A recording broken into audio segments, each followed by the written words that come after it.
6 p.m. Central Daylight Time. Severe thunderstorms were located along a line extending from Tuscola to near Steele to Homewood, moving east at 35 miles per hour.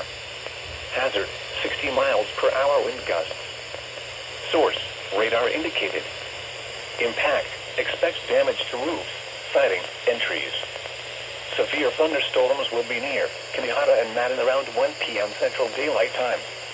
Prospect, Lawrence, Roberts, and Stratton around 10 p.m. Central Daylight Time.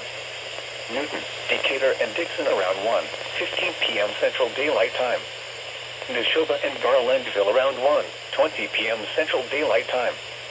Duffy, Little Rock, and Bethesda around 30 p.m. Central Daylight Time. House around 35 p.m. Central Daylight Time. Herbert Springs around 40 p.m. Central Daylight Time. Other locations impacted by these severe thunderstorms include Chunky and Hickory. For your protection, move to an interior room on the lowest floor of a building.